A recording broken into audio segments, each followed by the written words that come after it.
에베소 5장 26절, 27절 말씀 먼저 읽습니다. 이는 곧 물로 씻어 말씀으로 깨끗하게 하사 거룩하게 하시고 자기 앞에 영광스러운 교회로 세우사 티나 주름 잡힌 것이나 이런 것들이 없이 거룩하고 흠이 없게 하려 하심이라. 아멘. 마태복음 18장 15절로 20절입니다. 마태복음 18장 15절에서 20절 같이 읽습니다. 내 형제가 죄를 범하거든 가서 너와 그 사람과만 상대하여 권고하라. 만일 들으면 내가 내 형제를 얻을 것이요 만일 듣지 않거든 한두 사람을 데리고 가서 두세 증인의 입으로 말마다 확증하게 하라. 만일 그들의 말도 듣지 않거든 교회에 말하고 교회의 말도 듣지 않거든 이방인과 세리와 같이 여기라. 진실로 너희에게 이르노니 무엇이든지 너희가 땅에서 매면 하늘에서도 매일 것이요 무엇이든지 땅에서 풀면 하늘에서도 풀리리라. 진실로 다시 너희에게 이르노니 너희 중에 두 사람이 땅에서 합심하여 무엇이든지 구하면 하늘에 계신 내 아버지께서 그들을 위하여 이루게 하시리라. 두세 사람이 내 이름으로 모인 곳에는 나도 그들 중에 있느니라. 아멘. 오늘은 교회론 두 번째로 거룩한 교회라는 제목으로 말씀을 드리려고 합니다. 교회는 교회로서의 능력을 가지고 있습니다. 그래서 예수님은 교회를 반석 위에 세우시면서 이 교회는 음부의 권세가 이기지 못할 것이다, 이렇게 약속을 했습니다. 교회는 가진 능력이 무엇이기에 마귀의 권세가 교회를 이기지 못하게 든든히 세워질까? 이 교회의 능력을 말씀하시는 에베소서를 기록하면서 이 에베소서의 말씀은 아내와 남편의 관계를 얘기하고 있습니다. 아내와 남편의 관계를 얘기하면서 그 중간에 이 말씀을 26절, 27절의 말씀을 삽입해 놨습니다.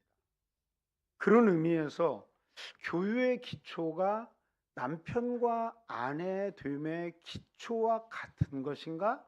라고 생각하게 만드셨습니다. 여러분, 만약에 나의 가정에서 아내와 남편 사이를 무너뜨릴 수 있는 가장 강력한 도구가 있다면 무엇일까요? 반대로 남편과 아내 사이를 가장 돈독하게 만들어줄 수 있는 밴드가 있다면 그게 무엇일까요? 사람들은 그렇게 말합니다. 사랑하는 것이죠. 여러분, 사람들은 아침과 저녁으로 남편과 아내에게 사랑한다라는 말을 듣고 싶어 합니다. 또한 매일매일 선물을 준비해서 주면 행복하지 않겠느냐고 말을 합니다. 그러면 한 가정의 남편과 아내가 아침마다 출근하면서 사랑한다고 안아주고 그렇게 다독거립니다. 집에 돌아올 때마다 빈손으로 돌아온 날이 없이 항상 선물을 가지고 옵니다. 그렇게 하시는 분 계십니까? 그런데 문제는 그 두 사람 중에 한 사람의 의도가 시작되었습니다. 아내를 두고 남편이, 남편을 두고 아내의 의도가 시작되었습니다. 아침마다 나누는 사랑의 포옹과 대화가 그 끈을 더 이상 유지시킬 수 있을까요? 밤마다 손에 들고 오는 소중한 그 선물이 의도가 시작된 그 남편과 아내 사이를 끝까지 묶어줄 수 없습니다. 남편과 아내 사이의 가장 중요한 능력과 하나 되게 하는 최상의 도구는 거룩입니다. 남편은 오직 한 아내만을 향하여, 아내는 오직 그 남편만을 위해서 마음이 변치 않고 서로를 향해 있는 그 거룩함이 건강한 가정을 만드는 통로라 이 말입니다. 이것을 말씀하시면서 오늘 27절과 26절과 27절의 말씀을 거기에 담고 있는 것은 무슨 의미겠습니까? 교회의 교회다움, 하나님이 꿈꾸시는 교회의 능력도 역시 거룩이라는 것입니다. 교회의 주인은 하나님이시고 하나님은 거룩하시기 때문에 하나님이 거하는 집이 되고 그리스도가 머리가 되는 이 교회는 거룩해야 된다, 그 말입니다. 마귀와 차별화된 하나님의 능력이 무엇인가 이렇게 물어보면 병이 떠나는 것, 귀신이 떠나가는 것, 기적이 아닙니다. 거룩입니다. 마귀도 하나님이 하시는 모든 일을 흉내낼 수 있지만 하나님의 거룩하심만은 절대로 흉내낼 수 없는 죄의 주관자입니다.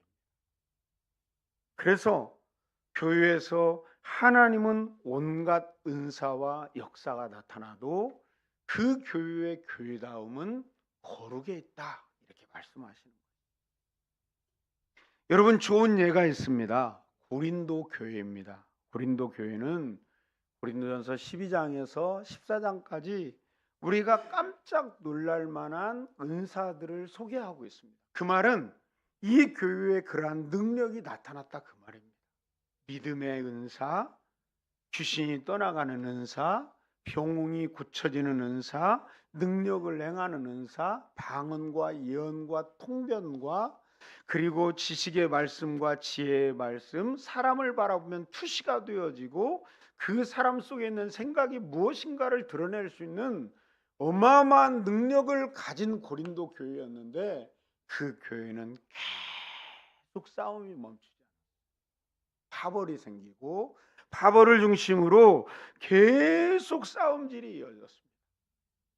하나님은 그래서 그 고린도 교회를 향하여 16장에 걸치는 고린도전서와 13장에 걸친 고린도후서를 기록해 보내면서 그들이 연합하기를 원했고 하나 되기를 원했던 것이죠.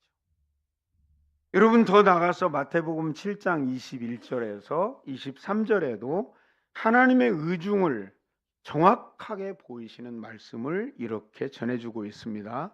함께 읽어보겠습니다.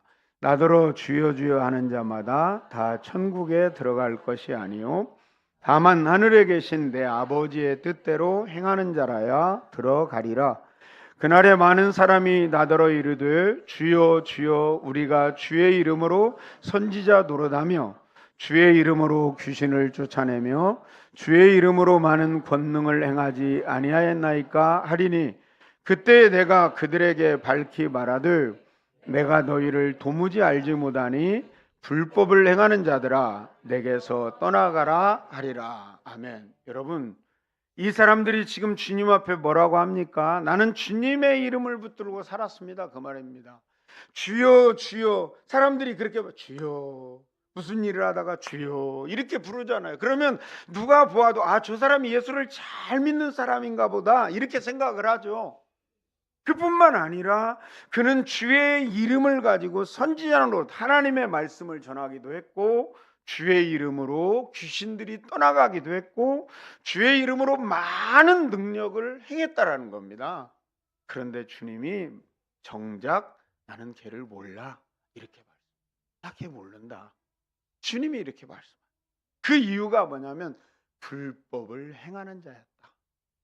불법이 무엇일까요? 하나님의 말씀에 순종하여 그 말씀을 따라 살지 않는 삶.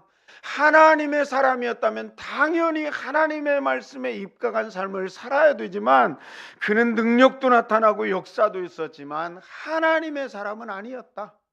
이렇게 말해주는 거예요. 교회를 거룩하게 유지하시려는 하나님께서 교회에게 주신 세 가지의 은혜의 수단이 있습니다. 은혜의 수단을 통해서 하나님은 당신이 우리를 사랑하심을 보여줍니다. 에베소 5장 25절로부터 말씀하시는 바가 그 세 가지를 우리에게 소개합니다. 그 첫 번째는 말씀입니다. 두 번째는 성례이고 세 번째는 기도입니다. 여러분, 그래서 그 말씀에 보니까 말씀으로 깨끗하게 하사 이렇게 말씀하세요.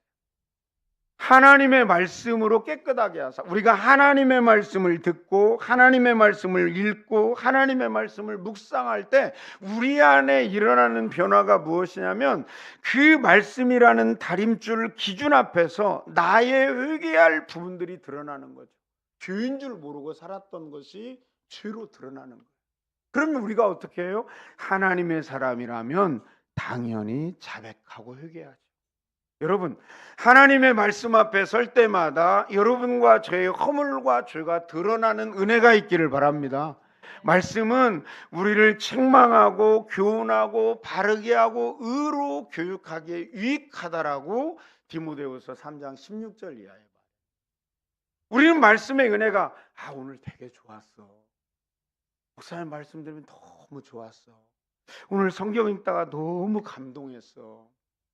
내 삶과 딱 맞는 이야기를 해서 그렇게 우리는 하나님의 은혜가 그렇게 주어진다고 말하는데, 성경을 기록한 분명한 말씀의 목적은 책망과 바르게 함과 교훈과 의로 교육하기에 합당한 말씀입니다.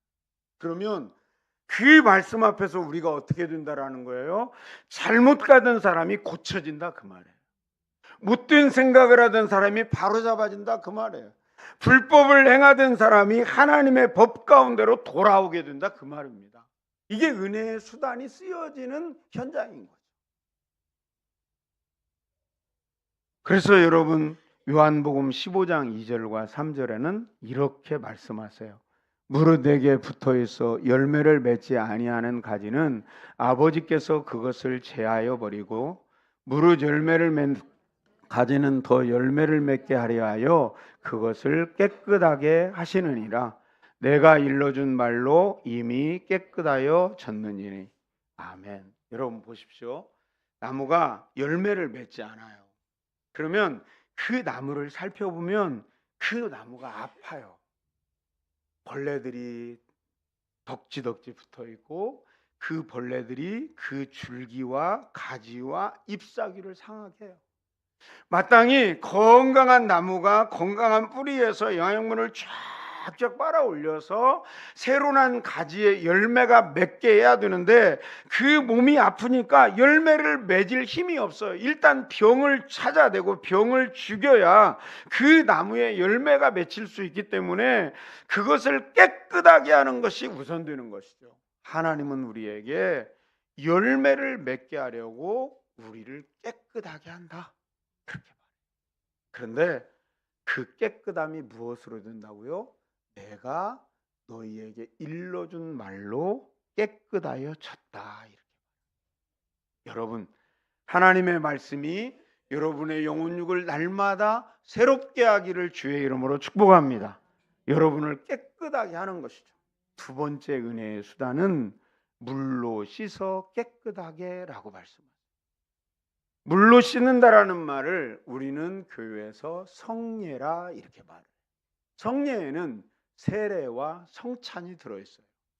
여러분, 세례를 받는 것은 자기의 죄인됨을 분명하게 고백해야만 세례가 주어집니다. 혹시라도 어떤 사람이 불손한 마음으로, 야, 나 교회에 나왔으니까 세례도 하나 자격증 같이 받아야지 라고 생각해요. 그리고 어떻게 목사님에게 잘 보이고 교회에 잘 보여서 세례 좀 받게 해주세요, 이렇게 해서 세례를 받았어요. 그것은 거짓말이고 가짜인 거예요. 세례의 가장 중요한 가치와 시작은 무엇이냐면, 내가 하나님 앞에서 죄인됨이 깨달아지는 거예요, 내 내면에서. 그래서 이 죄를 어찌할꼬 하다가 예수님의 십자가의 보혈로 우리가 깨끗함을 입는다라는 사실을 믿고 예수님 앞에 죄인됨을 고백할 때 받는 세례가 세례인 거예요. 성찬은 어떻습니까? 성찬도 마찬가지예요. 예수님의 십자가에 설리신 비로 내가 깨끗하게 되니 내 죄사함을 입었다라는 그 사실 때문에 그 잔을 마시고 그 떡을 먹는 겁니다. 내가 뭐 그 조그만 포도주잔 하나 안 마신다고 내가 별일 있겠어? 은혜의 수단이라니까요, 그게. 하나님의 은혜가 흘러오는 통로라니까요. 그런데 그 통로가 막힌다면 그 사람은 그날부터 마르기 시작하는 거예요. 베드로전서 3장 2절에는 그래서 세례를 이렇게 명확하게 우리에게 말씀하세요. 읽어봅시다. 물은 예수 그리스도께서 부활하심으로 말미암아 이제 너희를 구원하는 표니 곧 세례라. 이는 육체의 더러운 것을 제하여 버림이 아니요 하나님을 향한 선한 양심의 강군이라. 아멘. 여러분, 물은 뭐라고요? 예수 그리스도께서 구원하심으로 말미암아 너희를 구원하는 표다. 여러분과 제가 죄를 깨닫고 예수님의 피밖에 없음을 깨닫고 우리가 받는 그 세례는 구원받은 사람의 표식이다, 그 말이에요. 그 표식이 우리에게 있는 거예요. 그러면 그날부터 그는 천사같이 되었을까요? 아닙니다. 그날부터 무슨 일이 일어난다고요? 육체의 더러운 것이 완전히 없어진 게 아니라 그날부터 하나님을 향한 스텝이 시작된다, 그 말이에요. 오늘부터 변화가 시작되는 거예요. 어떤 사람은 성품에 밖에 빠르게 변화가 일어나기도 하고 어떤 사람은 성품에 따라 더디게 변화가 일어나기도 하고 어떤 사람은 부지런히 배우고 부지런한 변화를 추구하기도 하고 어떤 이는 배움이 더뎌서 천천히 가기도 하며 끊임없이 예수를 목표로 삼아 변화의 삶을 살아가기 시작하는 거예요. 물은 바로 성례이며 그걸로 인하여 우리에게 은혜가 흘러들어옵니다. 세 번째는 기도입니다. 기도가 우리를 위한 은혜의 수단입니다. 오늘 마태복음 18장 19절에 말씀하시는 것을 우리는 다시 봅니다. 19절을 여러분 다시 한번 읽어볼까요? 진실로 다시 너희에게 이르노니 너희들 중에 두 사람이 땅에서 합심하여 무엇이든지 구하면 하늘에 계신 내 아버지께서 이루게 하시리라. 아멘. 여러분, 오늘 이렇게 형제의 범죄를 이야기하면서 왜 이 말을 같이 하시는 것일까요? 우리는 두세 사람이 모이는 곳에 하나님이 함께 계셔서 우리가 필요한 것을 무엇이든지 구하면 주실 거라는 생각에 기도를 착안했는데 주님께서는 아니야, 형제가 범죄하여 넘어질 즈음에 너희가 두세 사람이 내 이름으로 기도하면 그 범죄한 영혼이 변화받고 돌아오게 되는 그 자리이기 때문에 기도를 형제를 살리는 은혜의 수단으로 쓰시는 거예요. 은혜의 수단으로. 그래서 우리는 우리의 기도 속에 연약한 지체, 범죄하여 흔들리는 지체를 위해서 두세 사람이 함께 기도하는 거예요. 그들의 기도를 통해서 결국에는 죄로 죽음에 던져질 뻔했던 사람이 돌아오게 되는 거예요. 세상에 이보다 더 큰 능력과 기적이 뭐가 있겠어요? 여러분, 하나님 앞에서 멀어지던 사람, 지옥으로 달려가던 사람이 천국으로 귀환하는 일들이 얼마나 놀라운 일이겠어요? 그렇지 않아요? 우리는 하나님 안에서 우리가 기도를 가졌다고 말할 때 우리의 기도를 통해서 하나님은 죽어가는 영혼을 살리기 원하시는 거예요. 범죄에서 실족할 영혼을 살리기 위해서 기도를 요청하시는 거예요. 그래서 은혜의 수단은 이렇게 말씀과 성례와 기도를 통해서 하나님이 사람을 살린다 말씀하시는 거죠. 여러분, 우리는 하나님 안에서 이 세 가지의 수단을 총동원해서 연약한 지체를 살려내는 교회 되기를 주의 이름으로 축복합니다. 여러분의 가정도 마찬가지예요. 여러분의 가정도 이 말씀이 가정으로부터 시작되며 교회에 대한 메시지이기 때문에 여러분의 가정도 이 세 가지를 은혜의 수단으로 쓰셔야 돼요. 하나님의 말씀이 어떻게 우리 가정으로 흘러 들어갈까? 우리가 세례를 받고 성찬에 참여하는 것처럼 하나님 은혜 안에서 교제하며 어떻게 아버지의 마음을 흘려보낼까? 얼마나 우리가 기도하면 이들이 하나님께 바로 설까? 끊임없이 우리는 그 고민을 하며 믿음의 여정을 살아가는 거예요. 교회는 지체와 형제라고 부르는 한 사람 한 사람으로 이어져 있습니다. 그래서 우리의 지체가 부끄러운 죄를 범하면 누가 부끄러워요? 내가 부끄러운 거예요. 여러분, 내 팔이 남의 물건을 훔쳤어요. 누가 부끄러워요? 내가 부끄러워요.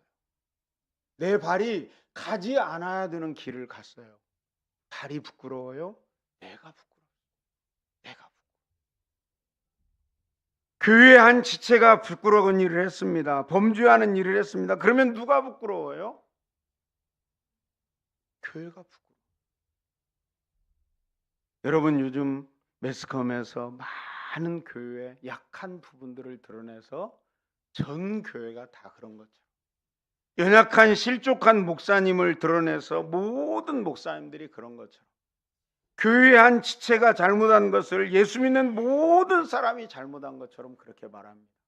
그런데 여러분, 한번 그렇게 낙인이 찍히면 평생 그 교회는 부끄러움을 안고 사는 거예요. 거기에 연관된 얘기가 나올 때마다 그 교회의 이름이 나오고 그 목사님의 이름이 나오고 그 성도들의 이름이 거명되니 그 부끄러움을 평생에 지울 수가 없어요. 평생에 지울 수. 여러분, 형제의 죄악은 나의 부끄러움이라. 형제가 범죄했습니까? 어떻게 할까요? 동네방네 소문 낼까요? 멈춰야 되죠. 입을 다물어야 돼요. 자꾸 여러분 가정에서도 남편의 약한 걸 자꾸 말하지 말아요. 아내의 약함을 자꾸 사람들 앞에 말하지 말아요. 그러면 사람들은 내 남편과 내 아내와 함께 살지 않기 때문에 한번 그들은 좋지 않은 모습으로 여러분의 아내와 여러분의 남편을 판단해 버려요.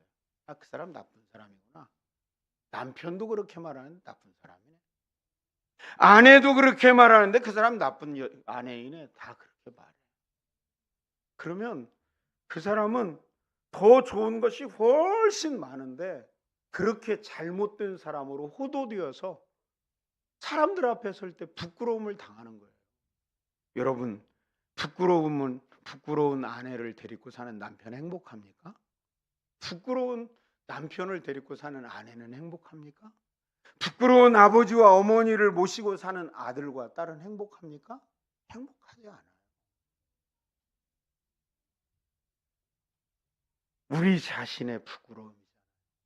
그래서 어른들은 그렇게 말했잖아요. 누워서 침 뱉기라고. 누워서 침을 뱉으면 내 얼굴에 떨어지죠. 교회의 부끄러움은 나의 부끄러움인 거예요.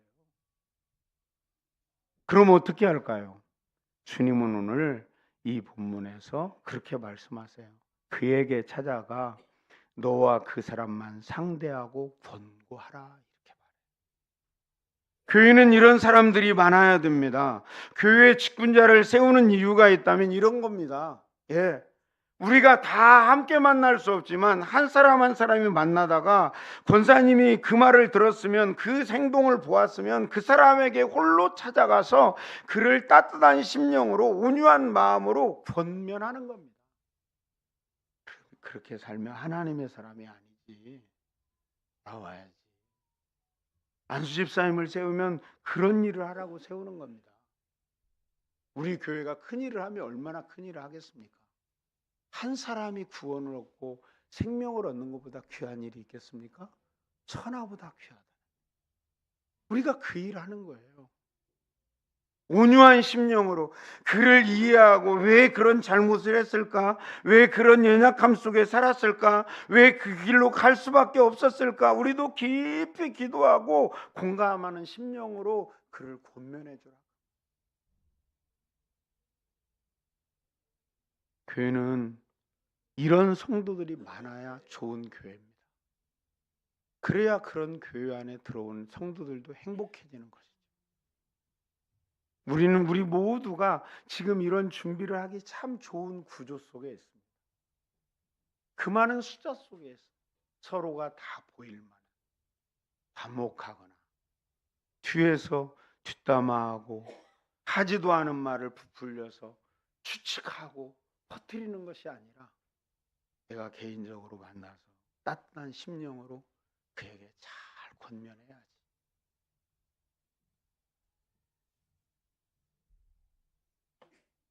그런데 그가 그 말을 듣지 않으면 어떻게 할까요? 한두 사람을 데리고 가서 두세 증인의 입으로 말마다 확증하게 하라.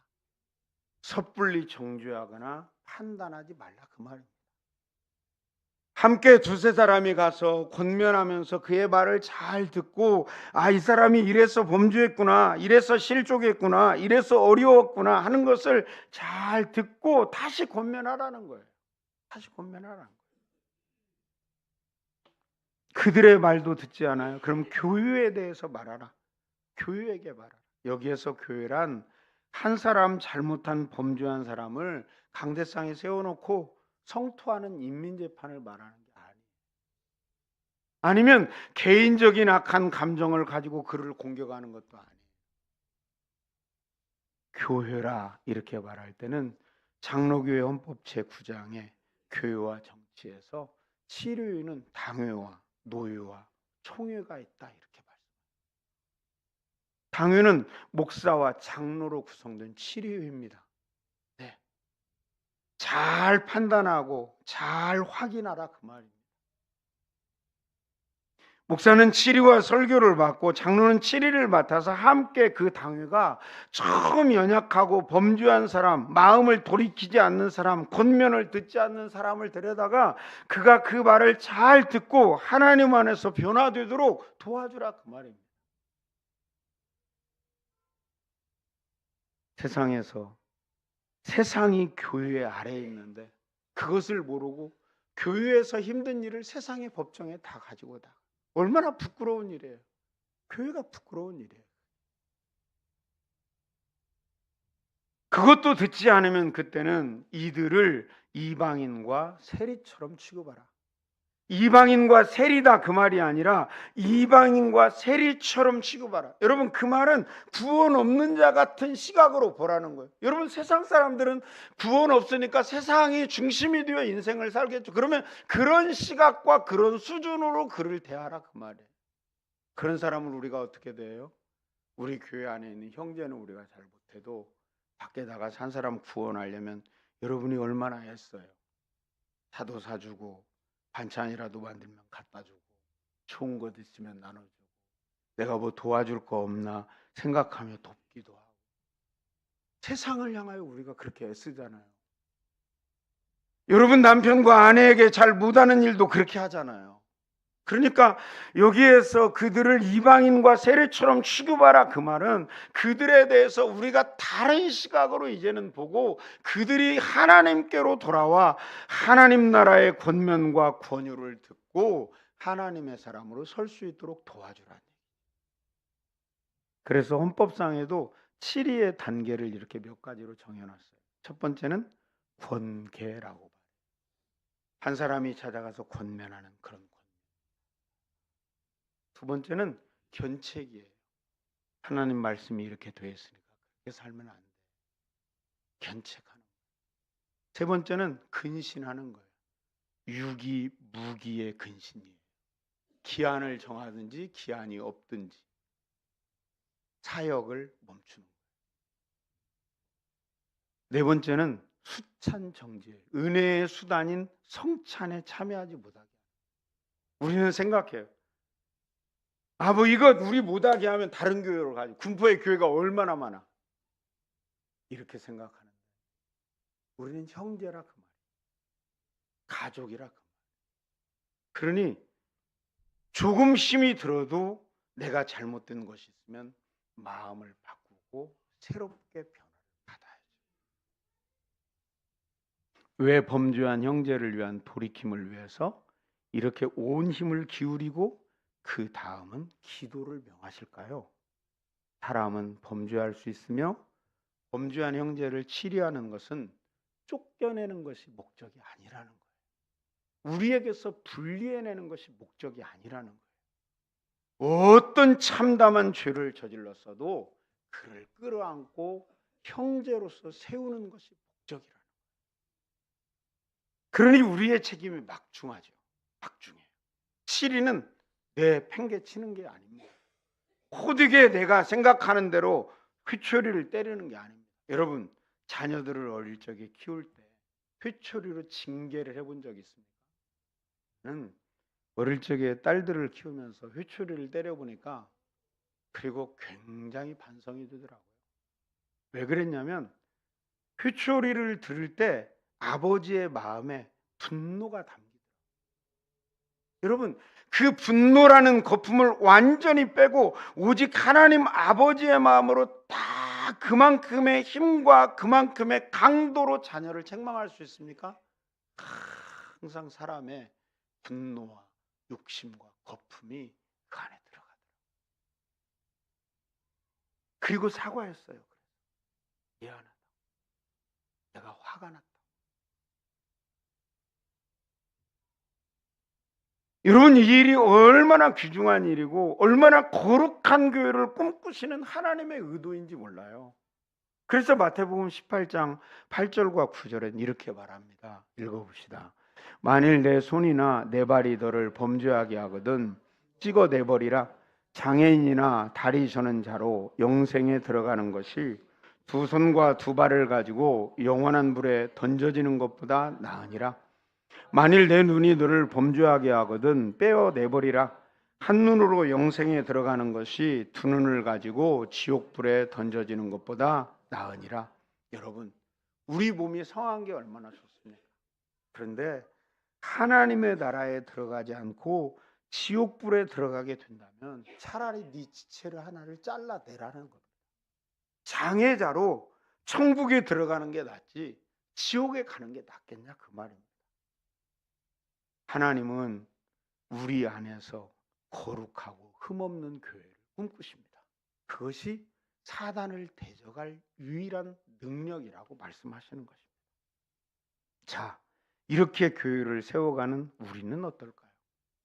그리스도의 몸된 교회를 거룩하게 하고 흠이 없게 함은 형제를 세우는 일이며 또한 나도 서는 일입니다. 왜냐하면 우리 모두가 죄인인데 누구를 치리하겠냐 이 말이에요. 그렇지 않아요? 나도 범죄하는 사람의 하나인데 누구를 치료해야겠냐. 그러므로 치리가 있어지고 형제를 권면하여 세울 때는 나도 그럴 수 있다라는 것을 우리는 염두에 두라는 거예요. 내가 그런 죄를 짓는 사람을 볼 때 왜 나에게 그 사람을 보여줬을까? 나도 그럴 수 있다는 사람인가? 라고 생각하라.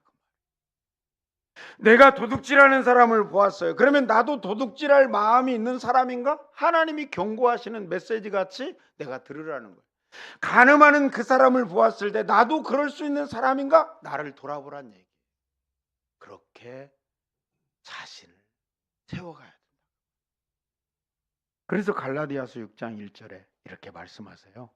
형제들아, 사람이 만일 무슨 범죄한 일이 드러나거든 신령한 너희는 온유한 심령으로 그러한 자를 바로잡고 너 자신을 살펴보아 너도 시험을 받을까 두려워하라. 아멘.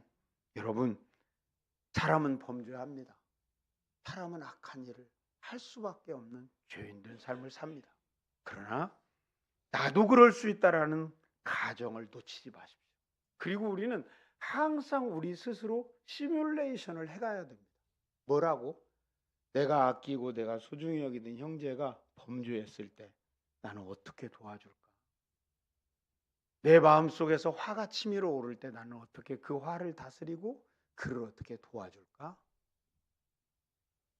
여러분이 소중히 여기는 그 지체 중 어떤 사람이 범죄했을 때 그 어떤 사람의 범죄를 보며 나는 어떻게 그를 세울까?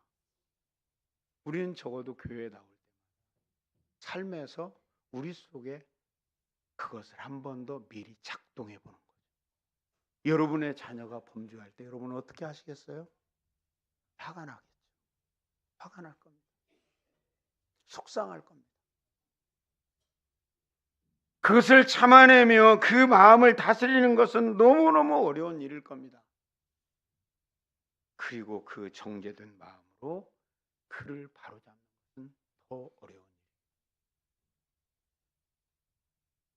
고린도전서 10장 12절 말씀처럼 선줄로 생각하는 자는 넘어질까 조심하라.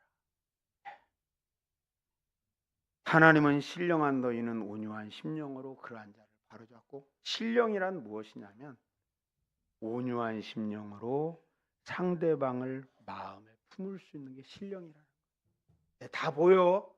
내가 손만 대면 다 보인다고. 내가 다 알아. 이렇게 하는 게 아니라 신령한 자는 가슴에 그를 품고 그의 심령을 이해하며 그를 따뜻한 말로 세울 수 있는 사람이 신령한 사람이라고.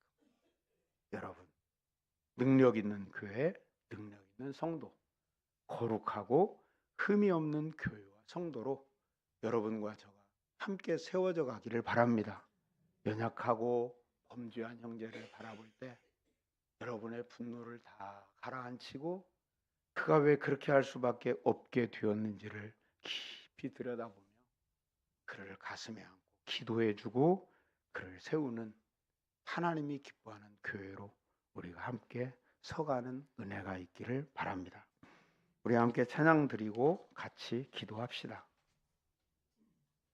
주여, 우린 연약합니다. 오직 주님만이 완전하신 분입니다.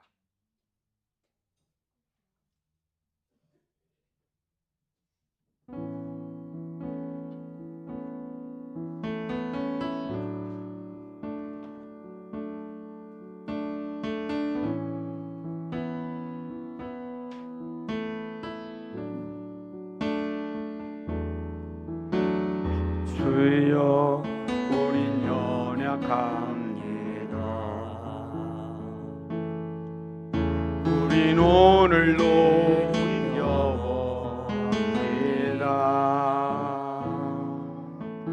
주를 이루며 살기에 부족합니다.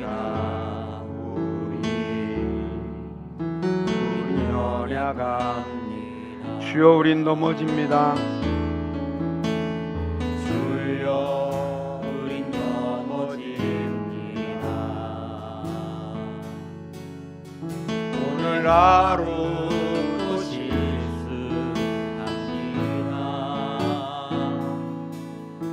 주의 긍휼을 구하는 죄인입니다. 주만 바라봅니다.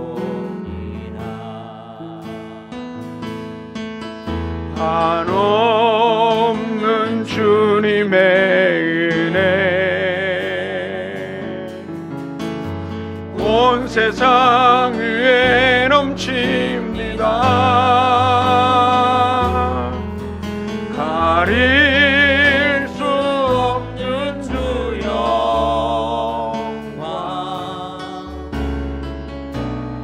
온 땅 위에 충만합니다. 주님만이 길이오니 우린 그 길 따라갑니다.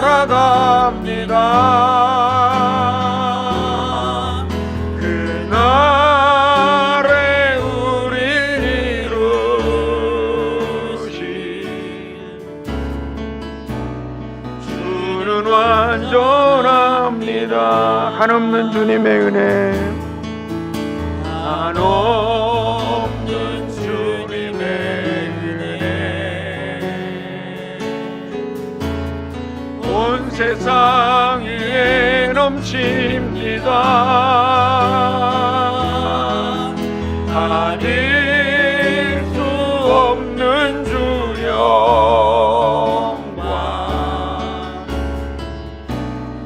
온 땅 위에 충만합니다. 주님만이 길이오니 우린 그 길 따라갑니다.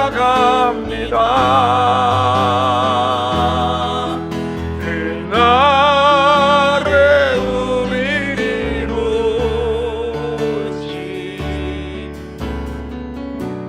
주는 완전합니다.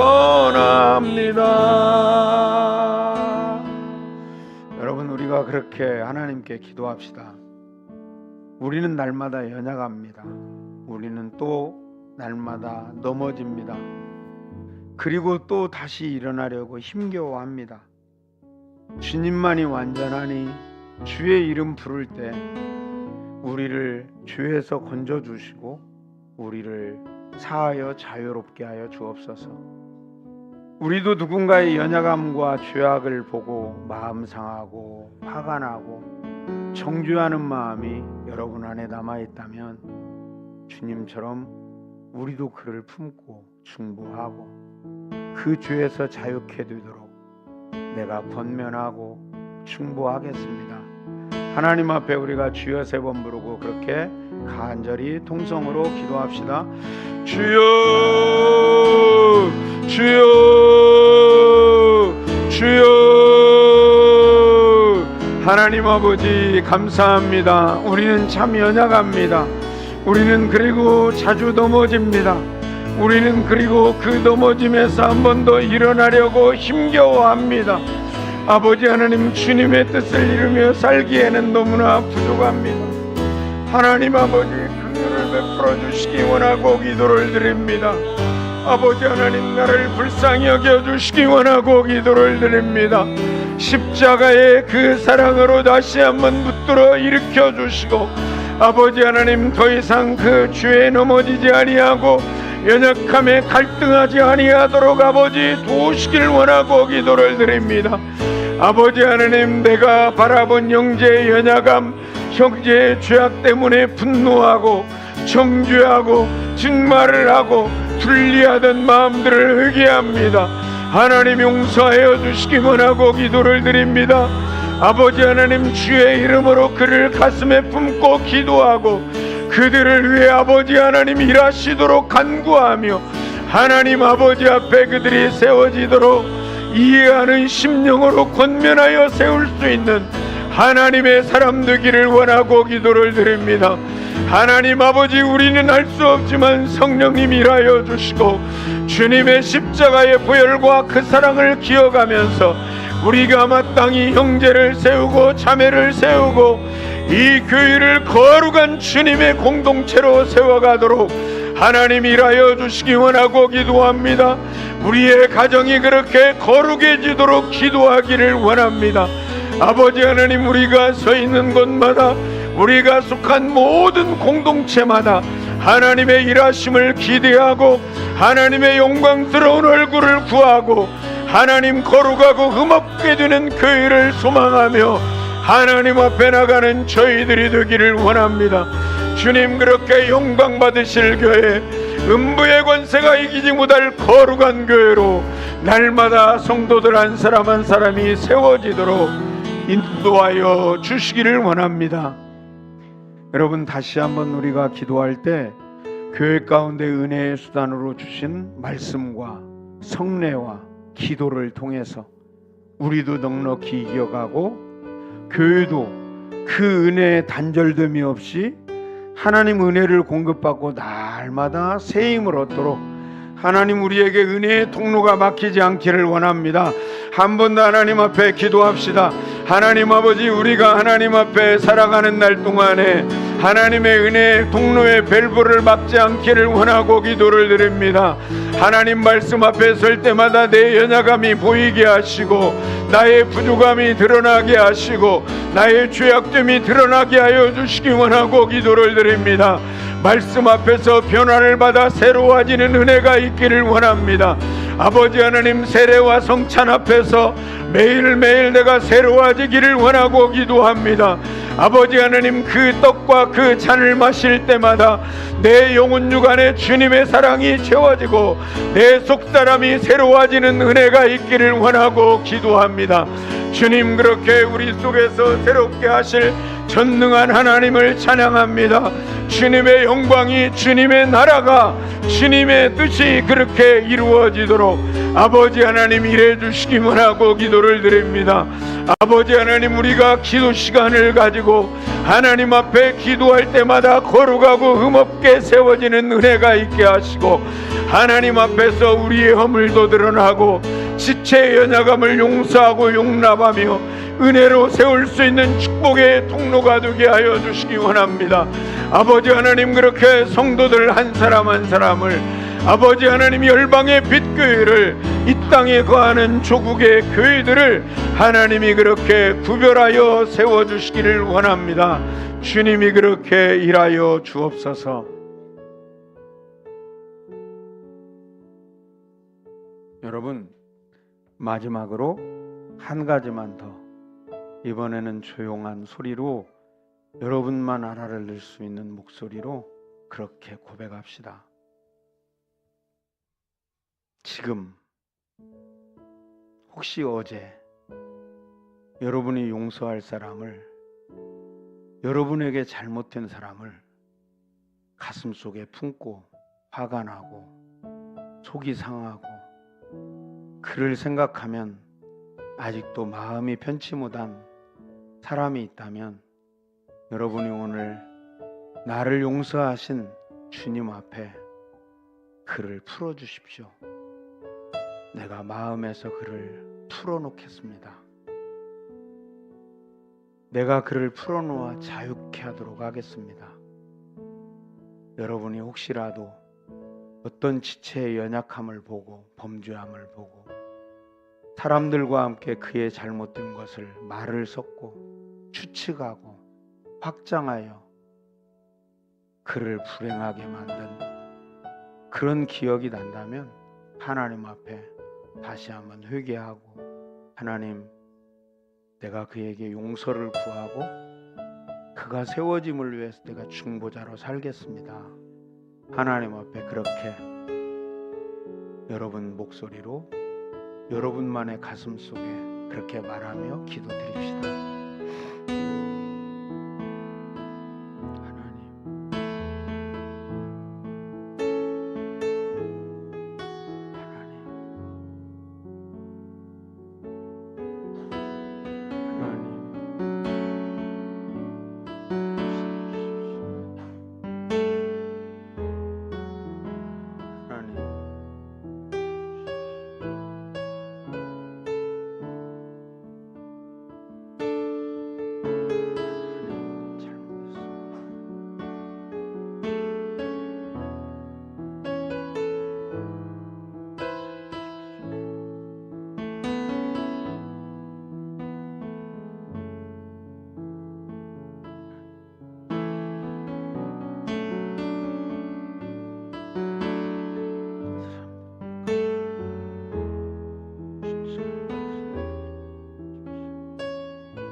하나님 아버지, 고맙습니다. 나를 거룩하고 흠없는 교회로 세우기 위해서 십자가의 사랑을 보여주셔서 고맙습니다. 우리도 그 사랑의 마음으로 범죄하고 연약한 모습으로 살아가는 형제를 깊이 중보하고 따뜻한 권면과 견책으로 세울 수 있는 하나님의 사람들이 되게 하여 주옵소서. 우리 마음에 용서하지 못하고 묻고 있었던 사람들이 있다면 내가 이 시간 주의 이름으로 풉니다. 그들이 자유케 되고 나도 자유케 되는 은혜가 있게 하여 주옵소서. 사람들의 행실을 보고 뒤에서 그를 말하며 그의 못됨을 추측하며 그걸 확장시켜 소문을 만들며 내 마음속에 가진 잘못된 기준들로 정죄했던 것들을 회개합니다. 하나님 앞에서 사람을 세우고 하나님 앞에서 사람을 살리는 기도의 용사들로 서게 하옵소서. 말씀과 성례와 기도를 통하여 언제나 하나님의 사랑이 우리 교회와 성도들 안에 풍성히 나타나게 하옵소서.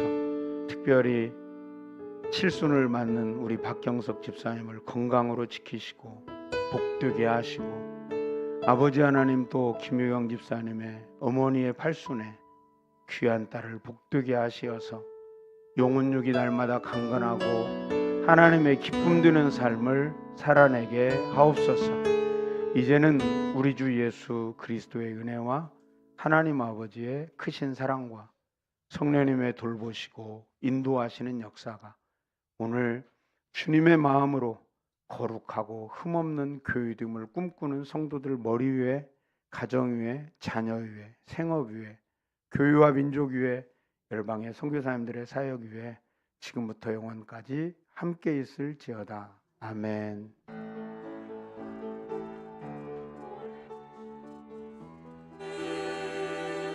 소망과 생명이